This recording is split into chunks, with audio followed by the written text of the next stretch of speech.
I can see my own silhouette. I'm getting stronger, step by step. The clock is ticking, but there's no time for me. I've been flying from town to town, from London to Taiwan. I've been all around the globe, trying to protect your soul. We are heroes tonight. We will fly above the sky. We are heroes tonight. Yeah. We are heroes tonight.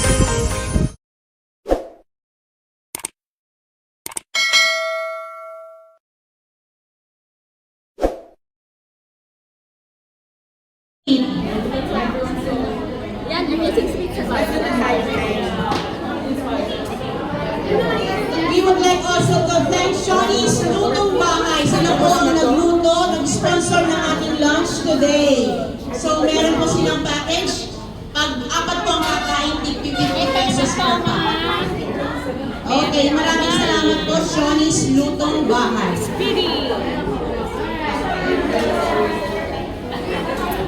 Ang gusto mag-order, tawagan na lang po si Ma'am Tekla. Love you all, mga chup-chup-chup naman natin Nida. Ang hina kasi piksik na Thank you so much guys. Okay. Mama, chup-chup-chup ma. Part 3. Part 3 na po tayo ng ating programa. Silensyo po. Nandito pa rin po tayo sa ating programa, Social Justice Migrant Workers. May we call our welfare officer, Ma'am Marilu Sumalino, to give us an inspirational message.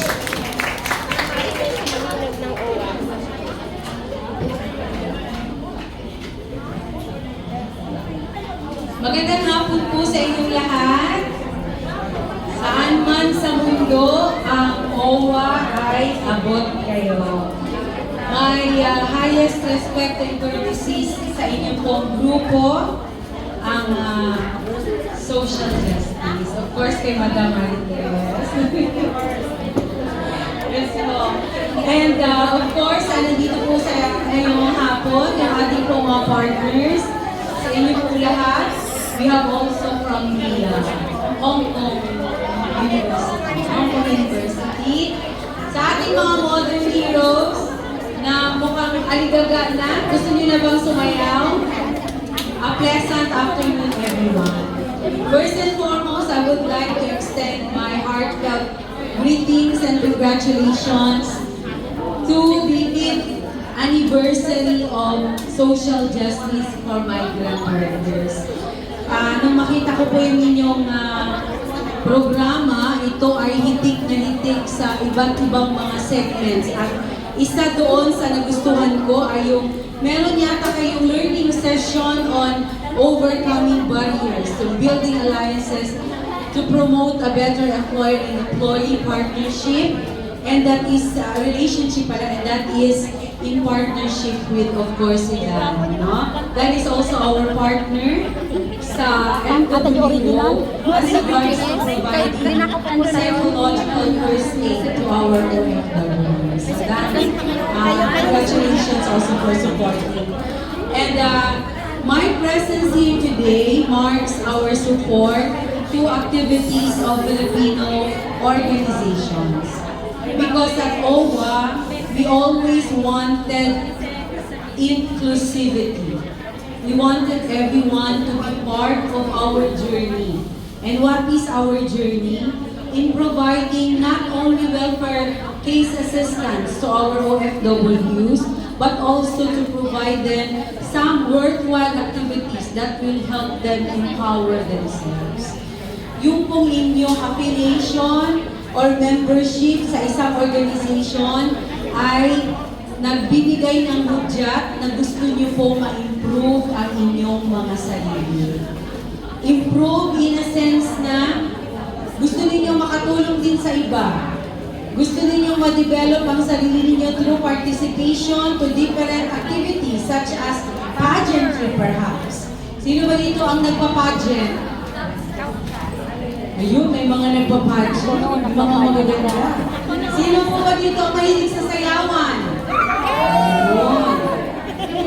Sino ang mahilig sa kantahan? No? Different kinds of activity that will promote yung inyo pong personal, yung grooming sa sarili ninyo. And of course, 5 years na po ngayon ng social justice at iba-iba po yung kanilang mandate. Iba-iba po ang mandate ng bawat organisasyon. Now, what is the challenge of an organization? Sige nga, para makinig kayo. Ano ang challenge ng isang organization? LCD. Ha? Sino ang makakasagot dyan? May regalo. Sobrahan nagsalsa. Ano daw? Teamwork, pwede.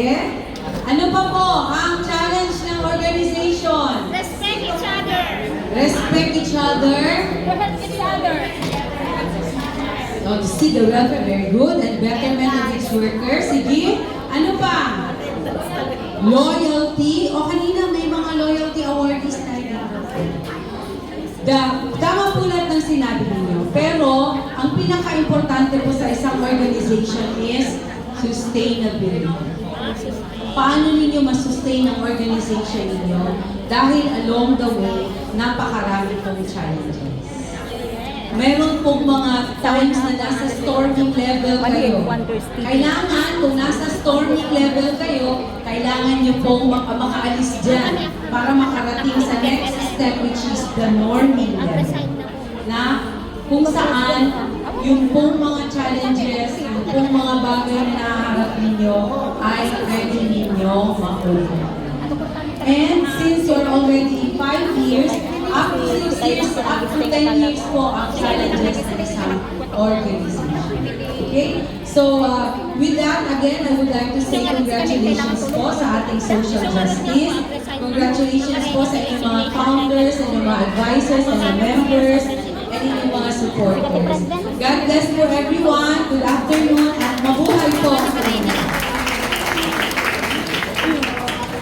Ma'am Marites, certificate of acquisition is presented to Ma'am Marilo Sumalino, OWA, on grateful participation of the social migrant workers 5-year anniversary. Signed, Brenda Alegre, advisor, founder and president Marites Palma, and Joint Secretary.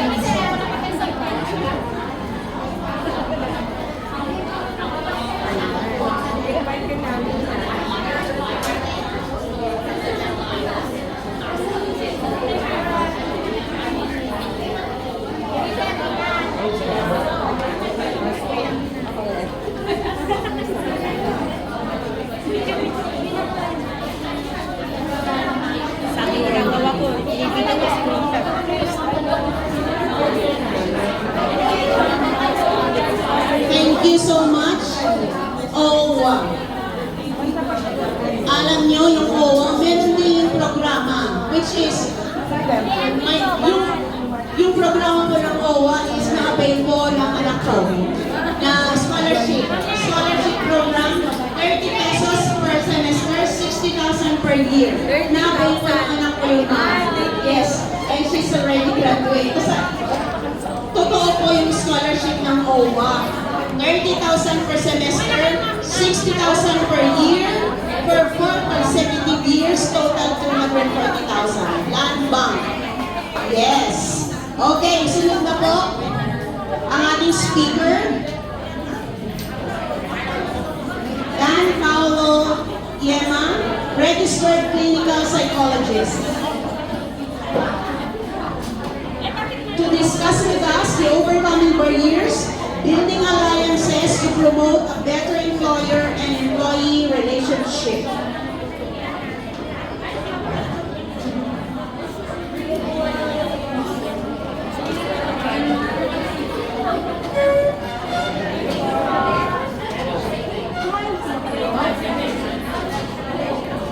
Hello po, magandang hapon po sa ating lahat. Naririnig po ba ako sa likod? Tatlong bagsak po naririnig ako. Okay, magandang hapon po muli.